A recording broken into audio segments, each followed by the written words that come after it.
Boji D, nagsalita si Boji D about sa fake news. Labanan daw yung fake news. Eh, labanan mo yung amo mo. Marcos Jr., number one fake news yan, yung mga yan. Anti-clear, mga ganyan.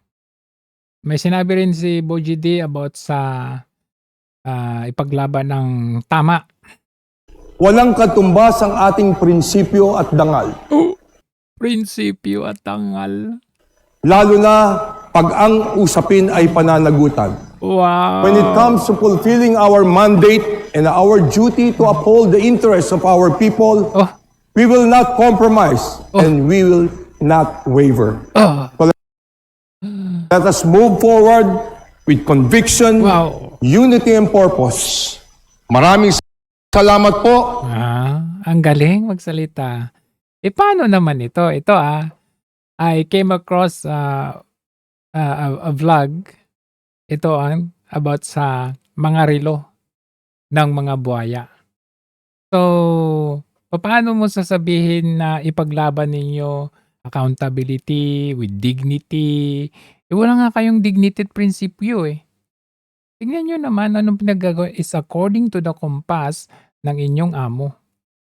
Dahil meron kayong natatamasa kagaya ng mga relo. Relo pa lang ito, pinag-uusapan natin dito, relo pa lang. Paano yung mga bag nila, mga damit nila, yung mga trips nila, o hindi ho ba milyon-milyon ang kanilang mga relo. Unahin nga muna natin, tignan nga natin itong si Louis Strauss. Kasi maligalig, ang liligalig ng mga to, Louis Strauss. Malayo pa, pero malayo na. Wow.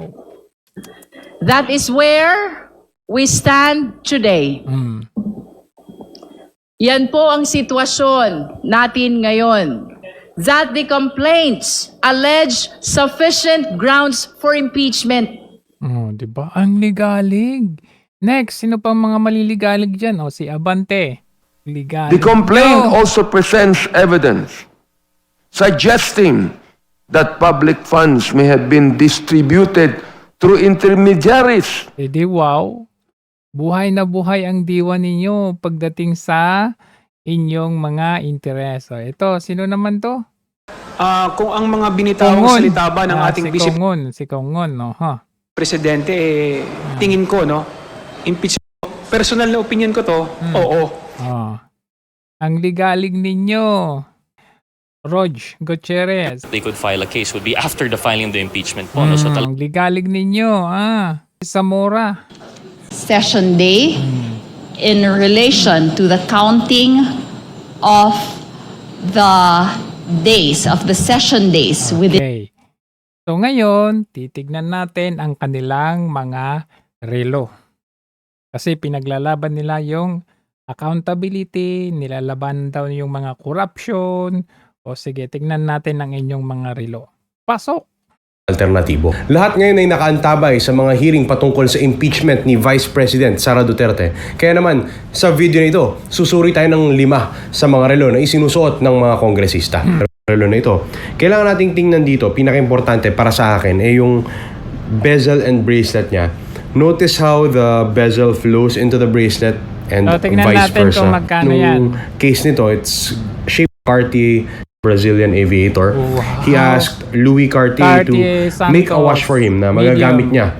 Ang SRP ng relong ito at present is 589,000 pesos.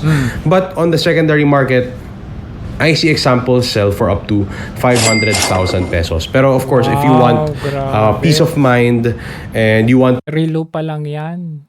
Relo.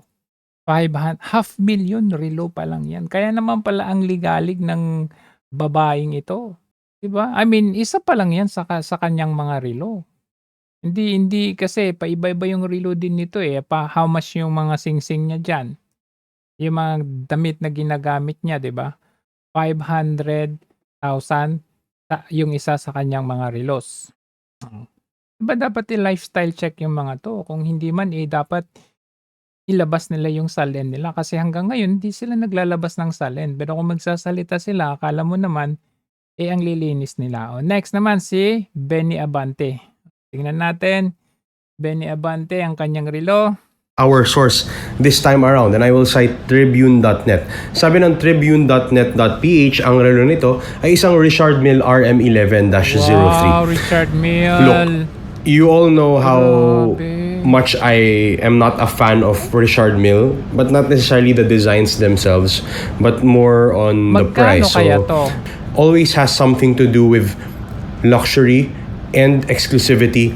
But Richard Mille, I think, went all in on the exclusivity, and that allowed them to be very desirable. And I think it's Kaya an pala approach ang that I ligalig can magsalita. understand and I can appreciate. Syempre. So ang relo na ito, on the secondary market, it sells for up to 299,000 euros in Philippine peso sa mga 21.7 million pesos. 21 million. Plus shipping, taxes, and duties pa, because you'll not be able to find this Tingnan niyo, oh. easily dito sa Pilipinas.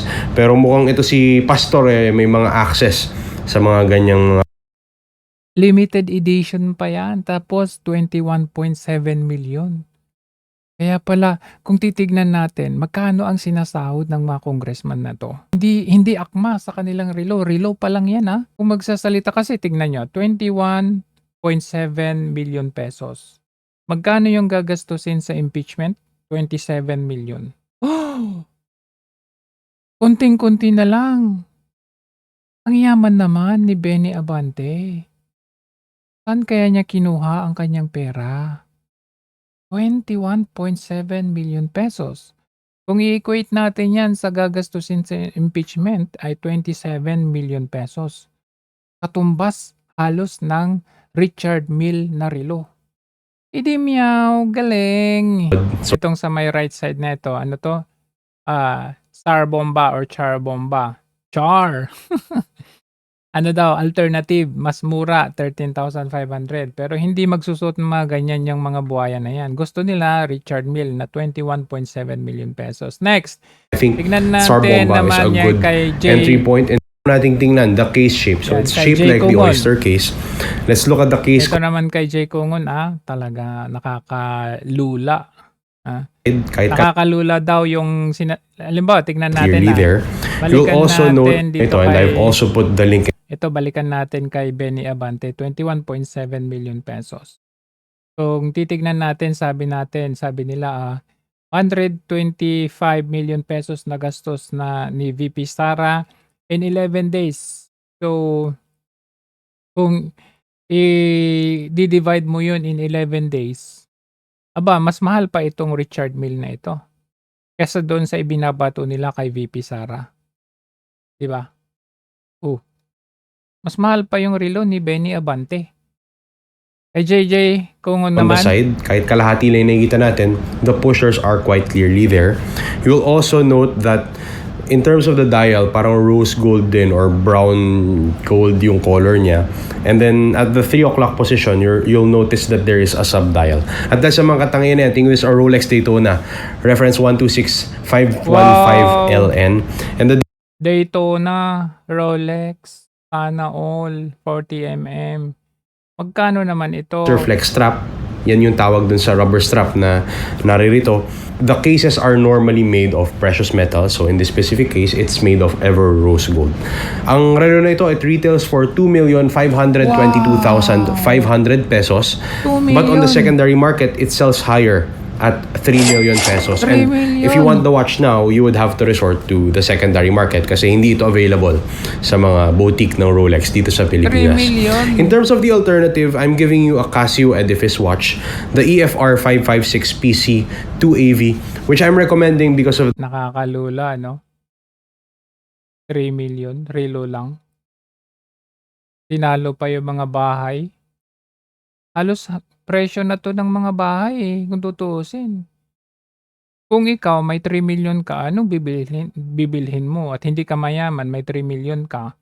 I mean, tama lang. Kung nakapag-ipon ka ng 3 million, bibili ka ng relo o bahay. Bibili ka ng bahay, di ba?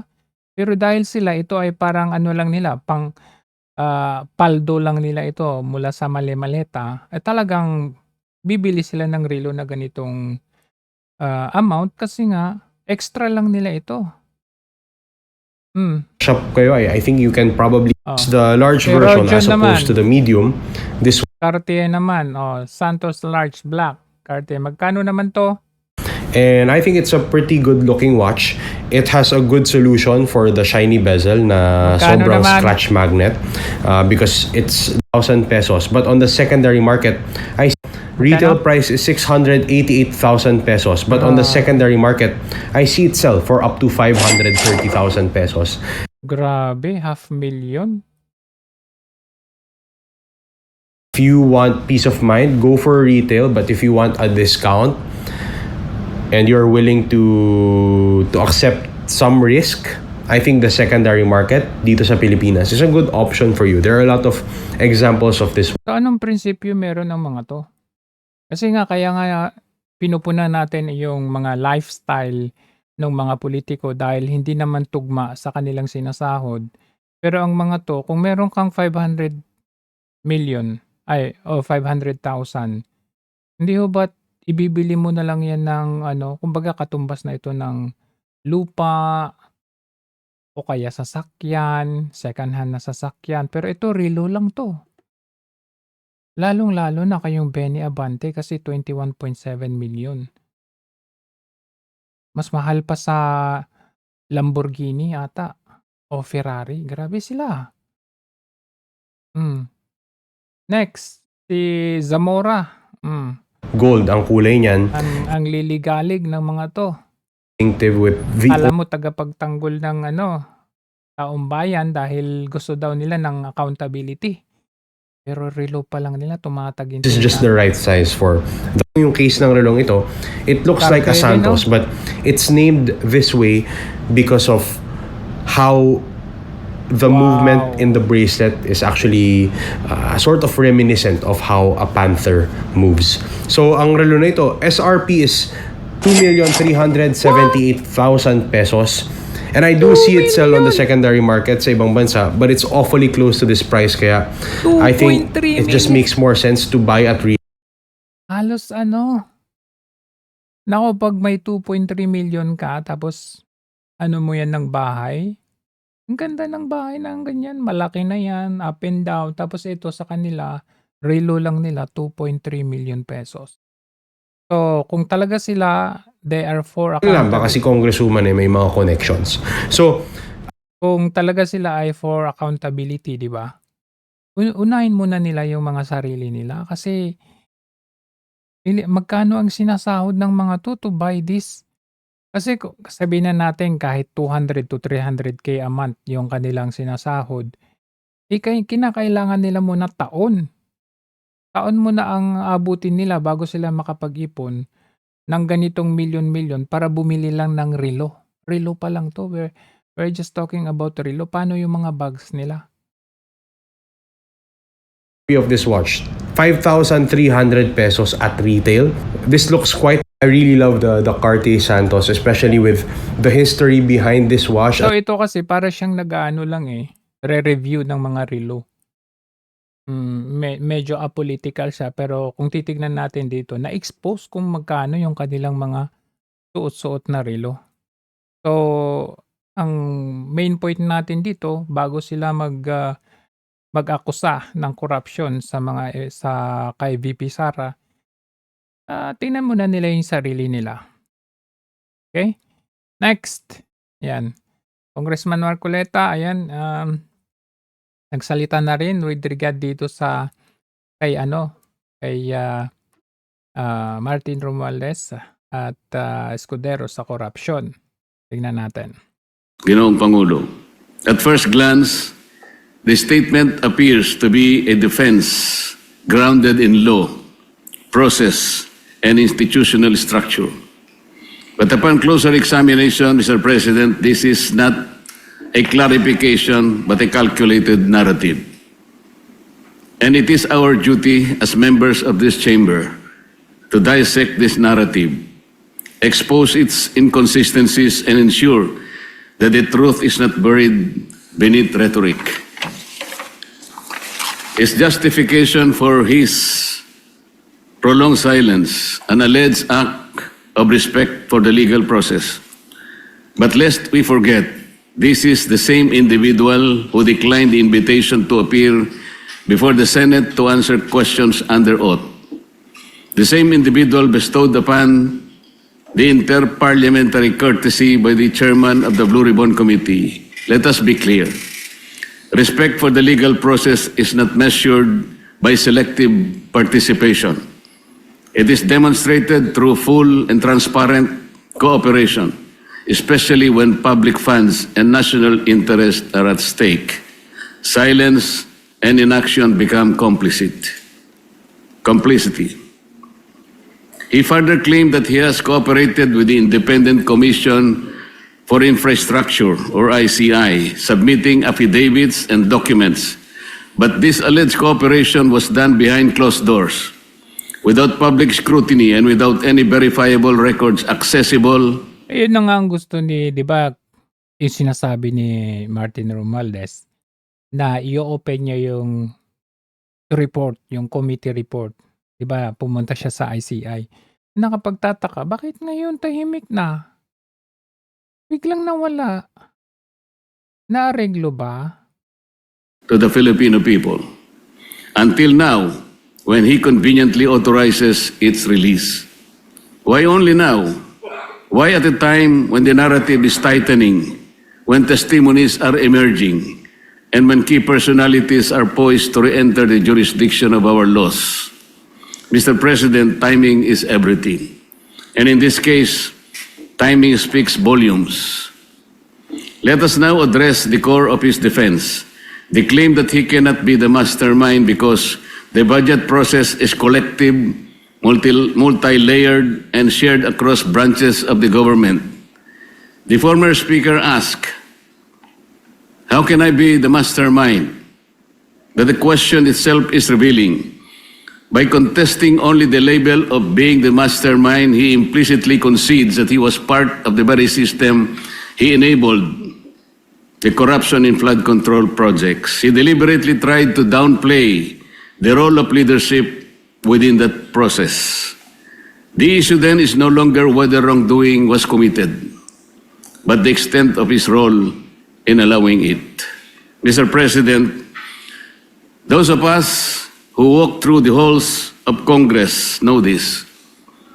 Nothing moves in the House without the imprimatur of its leadership. Tama. The Speaker of the House is not a ceremonial figure. He is not a just passive participant. He is the central authority who controls the legislative agenda, influences committee outputs, and ultimately determines what reaches the plenary. To say that the Speaker is merely one voice among many is to paint a picture of the House that is devoid of reality. Mr. President, alam po nating lahat ang kalakaran sa Kongreso. Nasa kamay ng liderato ang kumpas na magpapasulong Hindi ba bit? sa anumang inisyatibo. Nasa hawak mo ang bit. By asking how he can be the mastermind, the former Speaker hid behind the complexity of bureaucracy. He repeatedly and thoroughly discussed the entire budget process while also passing the blame to the executive in line with its oversight on implementation and in line with the principle of command responsibility. But Mr. President, the records of previous congressional and Senate hearings can attest to the fact that corruption does exist within the entire budget process, from budget planning by the executive to budget deliberation by Congress to implementation by the agencies and down to the final scrutiny by the Commission on Audit. 5. Thereby overseeing the Senate budget deliberations for only the 2025 national budget. Romualdez, on the other hand, served as the House Speaker from July 2022 to September 2025, overseeing the full cycle of 3 national budgets, 2023, 2024, and 2025. Mr. President, the former Speaker also issued a statement that should deeply concern this institution and the entire nation. He declared that he will not go alone and that he knows many things about the current and the past administrations. What does this mean? This is not only a tacit admission that he is part of Kaya the nga, admission na yun. whole mess. but also his preparedness to drag all others involved with him.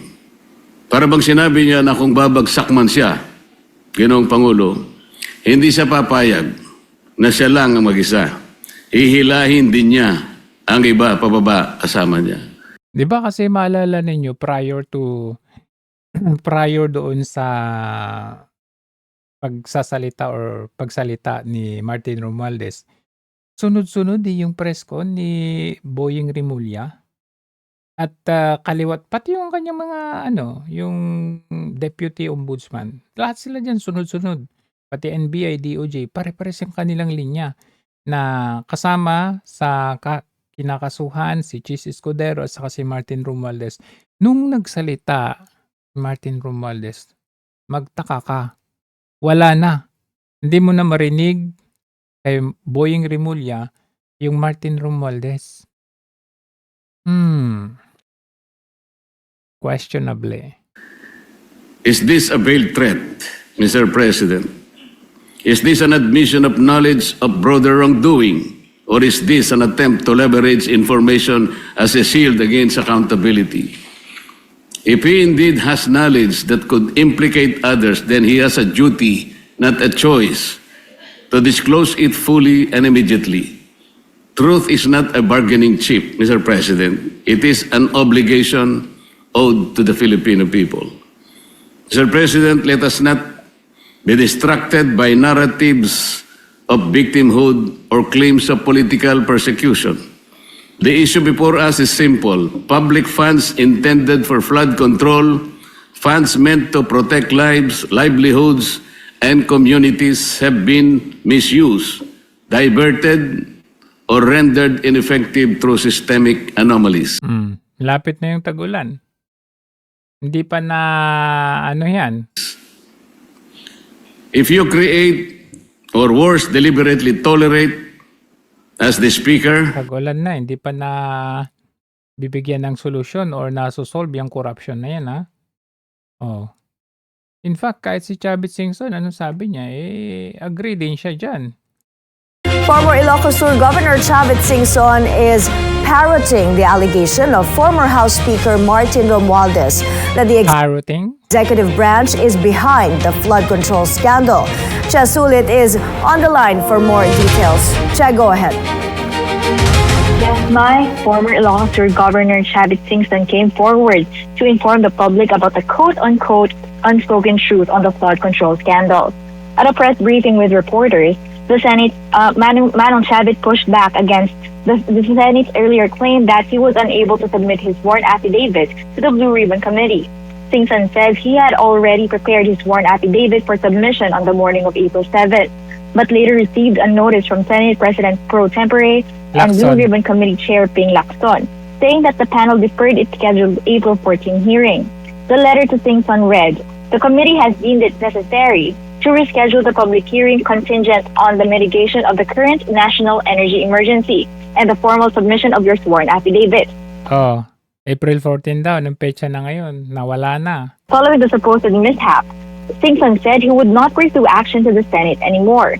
Instead, he has now opted to speak up to the public who should be informed about the alleged anomaly.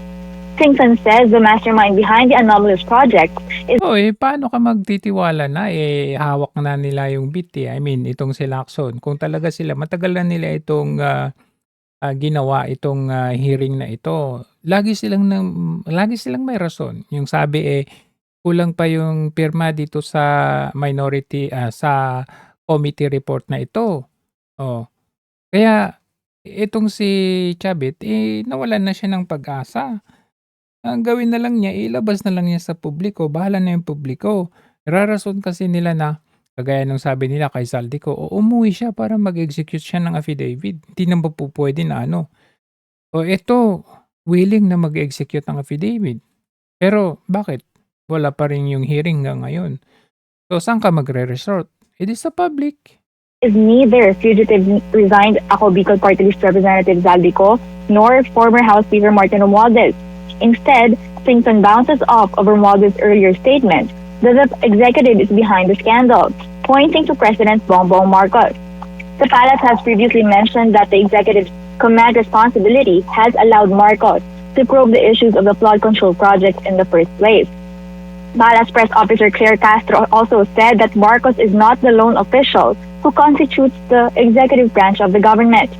Singson further alleges that the Marcos administration's flood control projects have mostly been substandard or even ghost. Oh. The former governor and lawmaker urges the Senate to resume its hearings on the flood control scandal. Ayaw nila yan.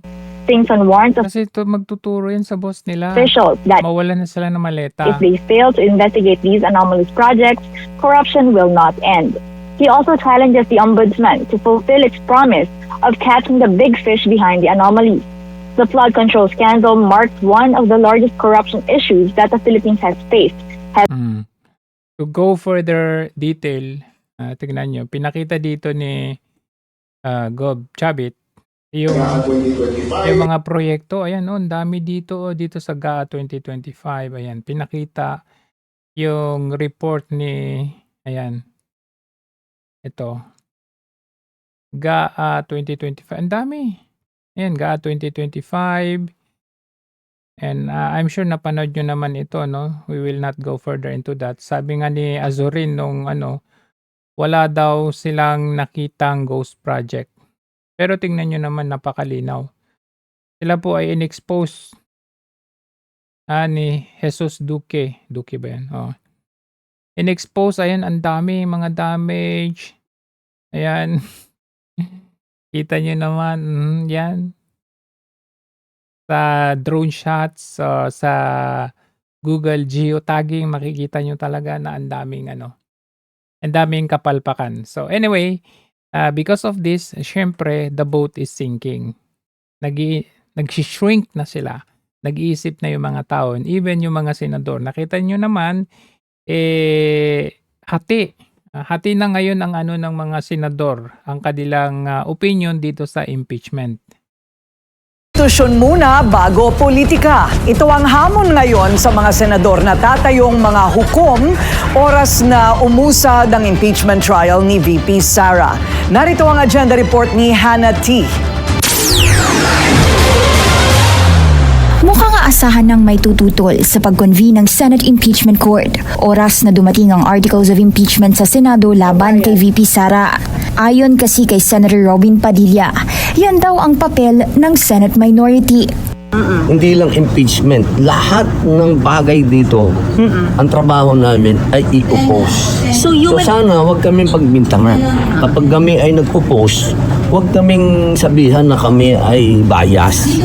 Pero bilang kilalang kaalyado ng bise, magiging patas daw siya sakaling umusad ang paglilitis. Ako naman madalas na may kaso. Kaya alam ko naman kahit paano ang mga pangyayari sa loob ng court. Bagamat malungkot si Padilla dahil ikalawang beses na itong may impeachment issue ang bise, kailangang kilalanin ang pagharap dito ng Senado. Ang loyalty namin ay sa konstitusyon. Nanumpaka. So, siyempre, yun. Pero siyempre, iba yung political. Iba yung vote. Kailangan maintindihan natin yun. Una nang sinabi ni Padilla noon na sakaling umusad ang impeachment trial, kung siya ang tatanungin pagdating sa aspeto ng politika, hiling niyang maging pro-Sara ang Senate leadership. Pero pagdating sa posibleng kudeta sa liderato ni Senate President Tito Soto, hindi raw siya sumasali rito. Sa gitna ng impeachment issue, kumpiyansa naman si Senator Erwin Tulfo na wala pang sapat na boto sa Senado para palitan si SP Soto. Madaming problema. Problema sa petrolyo, mataas, healthcare, mga tao. Naisip mo pala yan, problema sa petrolyo, kung ano-ano.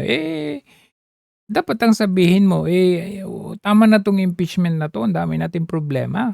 Inuuna pa natin ito, very political to. Alam nyo, kahit sabihin mo na kulang ang boto para palitan si Soto, ang totoo niyan, lumalakas at mas malakas na yung minority. Ngayon, in fact, no, nakita dito sa caucus ng minority, kung ang minority ngayon ay 9 na, kumpleto na sila para ma-acquit si VP Sara, nadagdagan pa ng isa. may posibilidad na madagdagan ng isa kasi nakita sa background itong si Camille Villar. Naku po. Trabaho mga closed-door meeting din ang sumalubong sa mga senador sa muling pagbubukas ng sesyon sa Senado. Ang detalye sa agenda report ni Dexter Ganibe ng Abante. Ilang oras bago ang opisyal na pagbubukas ng pagbabalik sesyon ng Senado Lunes ng hapon, mabilis ang lakad ni Senador Camille Villar. Pero hindi siya papunta sa plenaryo. Bakit kaya? Diretso siya sa office ni Senate Minority Leader Alan Peter Cayetano na napabalitang nagpatawag ng caucus sa mga miyembro ng Senate Minority. Bakit? Ba't ka nandyan? Majority ka eh. Pero si Senator Camille ay miyembro ng mayorya. Makalipas ang 6 na minuto, muli ring lumabas ng opisina ni Senator Alan Villar pero hindi na nagbigay ng anumang pahayag at umakyat na sa kanyang tanggapan. Oh? Bakit ka nag-house to house dyan, Camille? Ayon sa kanyang staff, naimbitahan lang ang senadora para sa isang salo-salo na hinanda ni Senator Alan. Sa ambush interview, sinabi ng minority leader dapat may meeting ang minorya pero hindi niya ito natuloy. Kaya ang issue sa kanilang hakbang kaugnay ng impeachment laban sa VP ay di rin natalakay. Hindi dahil kulang kami. So when we set the meeting, parang kalahati lang nakapunta dahil may mga hearing sa ilo. Update ko kayo mamaya or tomorrow. Hindi kami napag-usap. So nag-meal together kasi nga tatlo lang kami tapos dalawa came late. But we will have the meeting this week. Sa panig ni Senator Jinggoy Estrada, ayaw niya ng impeachment dahil magdudulot lang daw ito ng pagkakawatak-watak at gulo. Kasama siya sa nagpunta sa tanggapan ng minority leader bago ang sesyon ng Senado. Bakit kaya sila nagsipuntahan sa opisina ng minority leader? Sana magulo na masyadong bansa natin, masyado tayo maraming problema. Kung sana, kung ako, I have said it time and again na ayoko na impeachment. But, since mukhang aakyat siya, wala tayong magagawa. Ibinunyag naman ni Senador Amy Marcos ang pagbabanta umano ngayon. Nako, may pagbabanta pa. Para makakuha ng boto ang impeachment, hindi lang sa Kamara kundi maging sa Senado. Kung noon daw ay FLR o for later release ng pondo ang pananakot, ngayon takutan na. OMB na niya. For later release, ibig sabihin itetenga yung kanilang mga project. Ngayon, nasanay na sa hirap at hirap pa rin na talagang walang mga project, walang lumalabas. Ngayon, yung 3 little letters daw, OMB, kakasuhan daw kayo. Ano ba ito, nananakot? Para sa agenda, Dexter Ganibe, Abante. Nako, ibang-iba na ngayon. Naku po, Diyos ko po. Ngayon, ayan, tignan natin meron kasi akong nakita dito na Kalye survey. So, kung tignan natin dito, panalo si VP dito.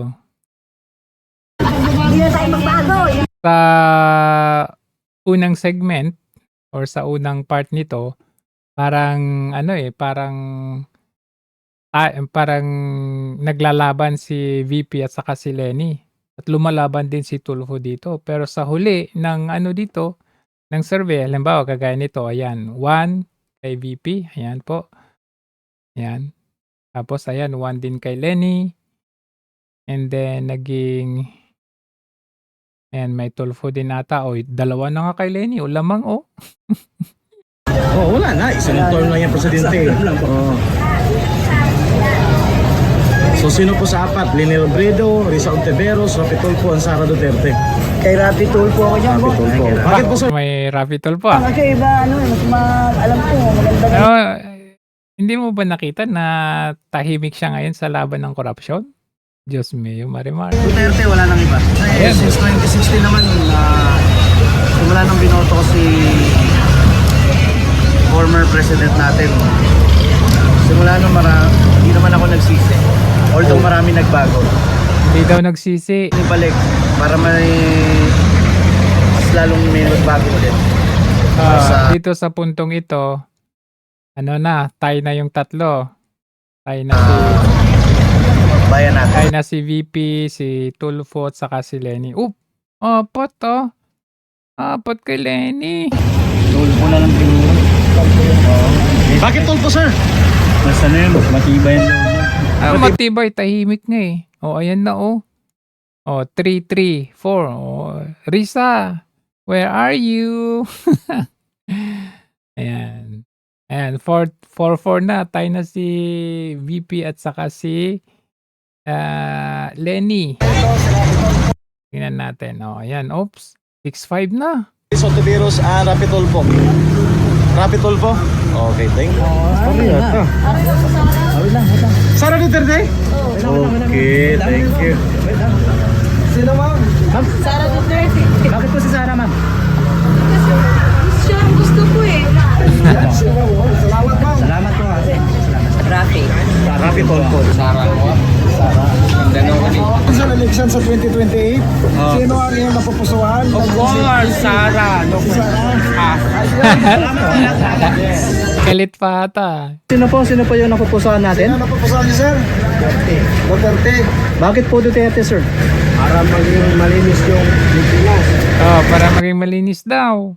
So, salamat po ha. Salamat. Ayun, kasi ang dumi-dumi. O, tingnan natin sa ending ha. Oy, 16. 16 na si VP. Ha?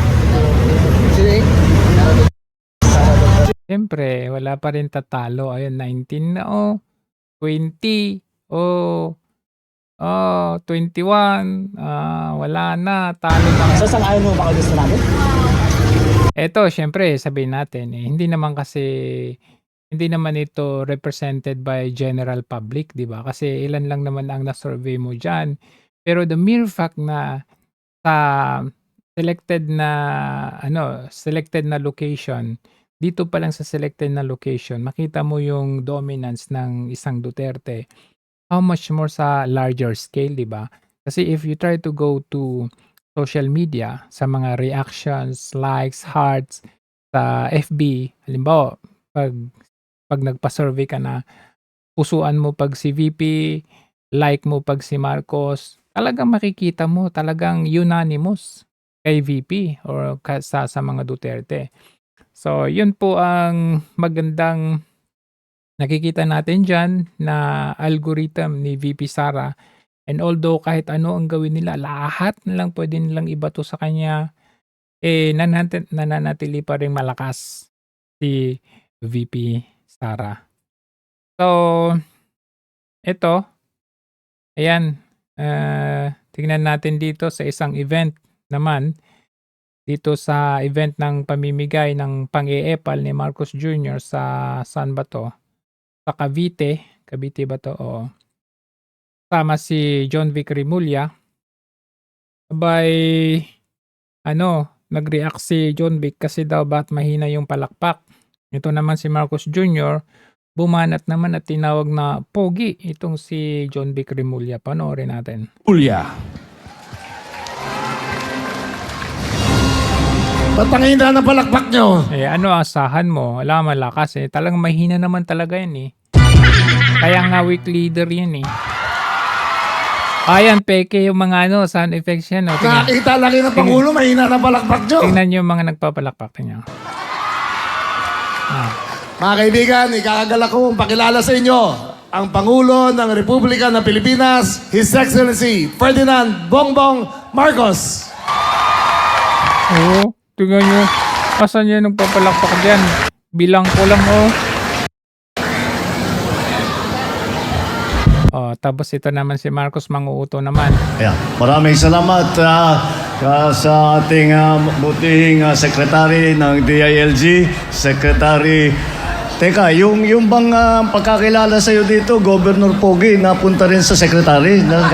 So, si Secretary Pogi. Sabi ko, nung nagkakampanya kami minsan, sabi ko, pambira, dito lang sa Cavite, yung governor, ang panlaban niya sa kampanya niya dahil Pogi daw siya. Ay, wow. Alam mo, John Vic, mag-ingat ka dyan sa papagay-ganyan ni Marcos Jr. Kasi yung huling ginanyan niya, ayun, from PNP chief, naging janitor chief na. Tingnan nyo ang ginawa niya kay Tory dati. Tingnan nyo. Sa sport, humuhusay at tumataas ang kumpiyansa. Sumusunod sila sa yapak ng ating mga kampyon at world-class na athlete tulad ni Senator Manny Pacquiao, ni Heidelin Diaz, ni Caloy Yulo, Ira Villegas, Nesty Petesio, EJ Obiena, Alex Ayala, ang Paralympian natin na sina Gerald Mangliwan, Gawilan, Sama na rin natin yung bago nating kampiyon, si PNP Chief Nick Torra.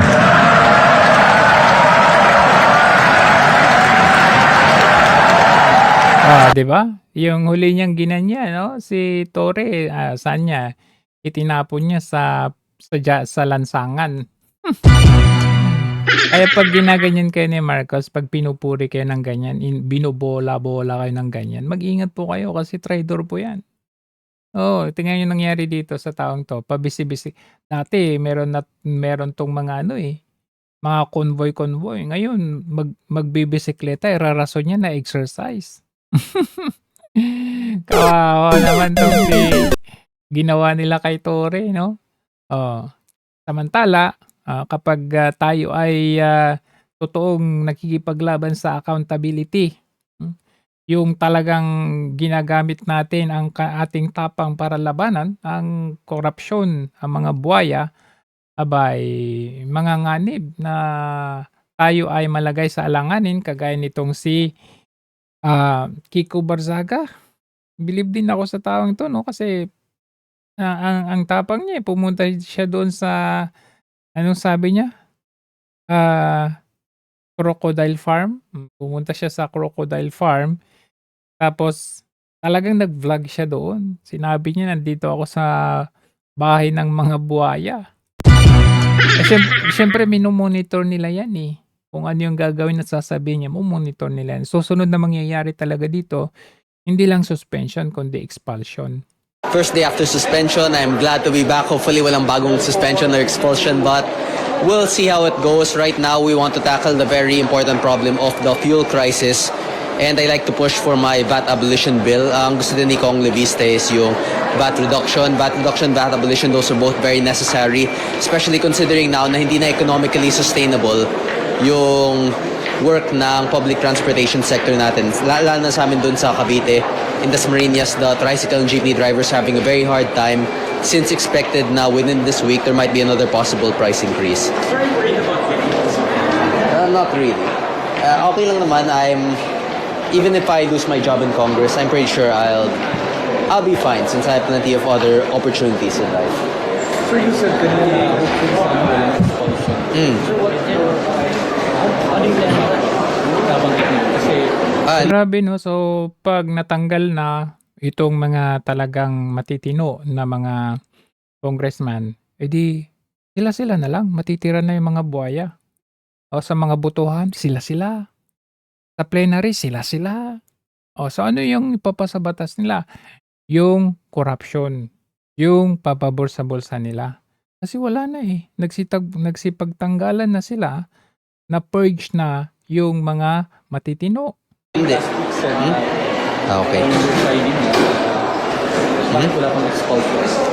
Regarding sa expulsion, I just saw it on the news. I don't have much information on it, pero if ever na may expulsion or may suspension ulit, then we'll just see how it goes.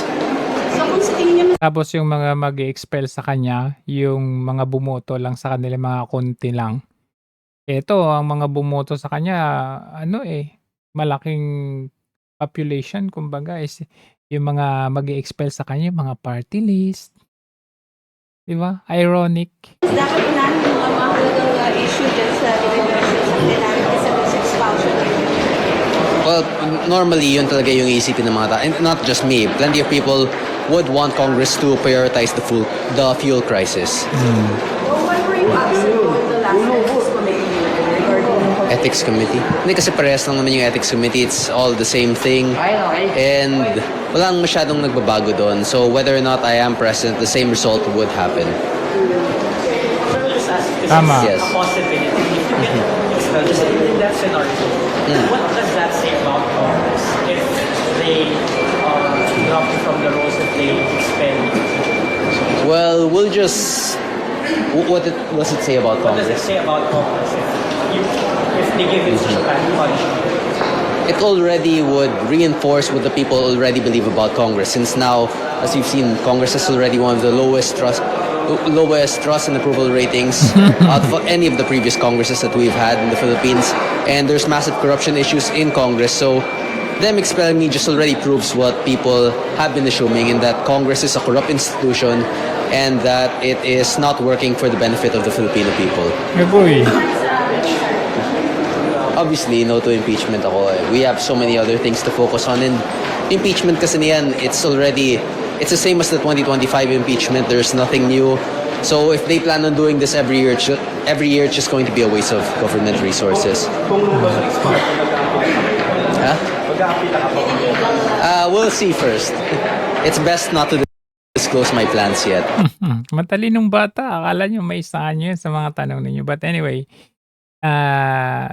hindi siya hindi siya natatakot eh. Hindi siya nadadala sa mga ganyang pananakot nila. So it's a good thing that we have this kind of politicians, or should I say public servants, better than the others na mga abogado pa man din. Akala mo matitino, pero yung kanilang mga relo, ayan, milyon-milyon, accountability daw ang hanap nila. Pero ayaw nilang mag-disclose ng kanilang salin, yun pala dahil ang kanilang relo pa lang, ay nakakalula. Sabi nila nakakalula daw yung kay VP.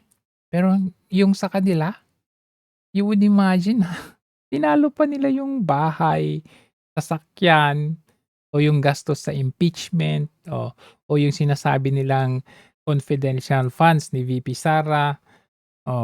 In fact, ito nga, kahit nga itong si Erice, ayaw niya sa impeachment eh. Although, ako, pag tatakbo si Erice, hindi ko pa rin iboboto ito. I just like yung estilo niya na hindi siya padadaig sa kahit sino, kapartido man niya o hindi. So, malinaw sa akin na ang stand ni Erice is yung sa tama lang tayo. Kaya lang, syempre, meron pa rin siyang manok, which is just now, nalaman natin na nag-uusap ata sila ni Mar Rojas. At syempre, ang sabi ni ang isip nitong si Erice ay yung laban ng Marcos at Duterte ay hindi maganda sa sambayan ng Pilipino. So iniisip niya na going to hell daw ang Marcos at Duterte. Kumbaga laban ng Marcos at Duterte. Pero ang nakakalimutan ni Erice, dati nga ang labanan Marcos at Dilaw. Ba? Marcos at Aquino. So ngayon dahil mayroong betrayal, may pagtatraidor, naging Marcos at Duterte na. At nagkasama na yung Dilawan at saka yung Marcos sa ngayon. So sige, panoorin natin some of the pronouncement or statement ni Erice. I do not believe that this Congress possesses the moral ascendancy nor the sincerity to claim that this impeachment process is truly in pursuit of our constitutional mandate to uphold accountability. Tama. Why? Simple. We cannot claim to be the vanguard of the Constitution when for almost 39 years we have deliberately ignored one of its clear mandates, the enactment of the enabling law against political dynasties. We invoke the Constitution only when it is convenient to our self-interest or... Diba? Meron ding dynasty din sa mga Aquino, diba? From nanay, sa anak, tas yung mga ibang kamag-anak. Political survival. Second, the process beginning as early as the 19th Congress is already tainted. It is marred by the backdrop of billions in allocations for infrastructure and ayuda programs such as AIX, AKAP, and many more. To many, this raises serious doubt. Is this about accountability or is this about political leverage? Let us not pretend what we are witnessing is not a principled process, but a bitter conflict between former allies, a struggle for supremacy between political dynasties. This is no longer about the truth. This is about power. Malinaw. So ano ang moral ascendancy ng Congress para i-impose yung impeachment sa isang Vice President kung sila nga mismo corrupt sila wala silang ma-impose na. Actually, ito yung 20th Congress ang talagang nakita ko na wala masyadong batas na naipasa batas. Ito lang 20th Congress. I mean, hindi lang. I think even in the 19th, kasi kahit nung 19th Congress, busy din sila sa impeachment Ito lang yung panahon ni Marcos Jr. Talagang wala akong nakakitaan na yung kung merong mang batas silang naipasa, kalokohang batas. Hindi siya yung pang sambayan ng Pilipino. Kagaya nun, nung time, meron silang, hindi man batas yun, pero bigla silang nagpatupad ng ordinansa na lahat daw nung second hand na sasakyan, may babayarang kang na rehistro na 20,000, parang ganon. Buti na lang, nag-ingay ang taong bayan kaya hindi yun itinuloy. Lately, meron na naman silang ini-impose. Kung ano-ano na lang. Ito, pinaka-lately, itong sa Meralco bills, sa electric natin. Talagang kung ano-ano na lang. So anyway, good development naman dito sa isa sa grounds na ibinabato nila kay VP Sara, impeachment yung kay Madriaga. Sa good development kasi sabi nga nila ng mga abogado ay nahuhuli na ang kasinungalingan ni Madriaga. So kumbaga the more you talk, the more na lumalabas na nahuhuli ka sa sarili mong bibig. Pag siya ng karagdagang ebidensya, lalo siyang nadiin kasi na-discover namin na nagsisinungaling na naman siya. Kung sana nag-stick siya doon sa una niyang affidavit, ilan lang yun Ngayon, ang dami-dami na. Naghain ng reply affidavit ang kampo ni Vice President Sara Duterte sa Office of the City Prosecutor ng Taguig bilang tugon sa counter-affidavit ni Ramil Madriaga noong April 14 kaugnay ng reklamong perjury laban sa nagpakilalang bagman ng pangalawang Pangulo. Ayon sa abogado ng Vice Presidente, bigo umano si Madriaga na sagutin ng maayos ang mga ebidensya laban sa kanya at lalo pa itong nabaon sa sarili niyang mga kasinungalingan. Binigyang diin sa reply affidavit na imposible ang mga aligasyon ni Madriaga na nagtrabaho siya para sa Vice Presidente simula noong 2018 kabilang ang pagbuo umano ng EC Pilipinas at ang paghawak ng mga confidential funds. Sa mahigit 300 pahinang complaint affidavit ni Vice President Sara, mayroong 7 testigo at sapat na mga dokumento na nagpapatunay na hindi kailanman naging empleyado ng gobyerno o ng Office of the Vice President si Madriaga. Inunahan na po natin sila na yung mga virtual meeting na nakita natin sa social media ng EC Pilipinas kasama si Madriaga, kasama si VP Sara, sinabi po natin na hindi po yun maaaring maging batayan na magkakilala si VP Sara at si Madriaga at meron silang close working relationship. Isa sa mga pinabulaanan ng kampo ni VP Sara ay ang ipinagmamalaking ebidensya ni Madriaga na isang Nakakasama din nga ako dyan sa mga Zoom na yan. Kasama din ako dyan minsan. So ibig sabihin close na kami. Totoong hindi tayo close, kung totoong hindi ako malapit sa inyo, bakit kasama ako dito sa isang political meeting kasama ng mga ni VP Sara, ni Senator Jinggoy at saka ni Attorney Harry Roque. Yun ang sabi niya sa counter affidavit. Paliwanag ni Attorney Panelo, ang naturang Zoom meeting noong January 12, 2022 ay isang malaking pagtitipon ng parallel groups. Pagtitipon niya. Halos 100 individual at hindi ito patunay na may malapit silang ugnayan. Ang malas niya, nahanap po namin yung virtual meeting na yon. At ito po yun. Dito po galing yan. Virtual meeting po yan ng isa pang parallel group, yung Sama-Sama. At naimbitahan lang po ng parallel group yung ibang parallel groups katulad ng EC Pilipinas, kaya po naka-attend si Ramil Madriaga. Bukod dito, inilanta din ng kampo ng Vice Presidente ang isang text message ni Madriaga kung saan sinabi nitong magsisilbi siyang state witness laban kay VP Sara. Makalabas siya ng kulungan.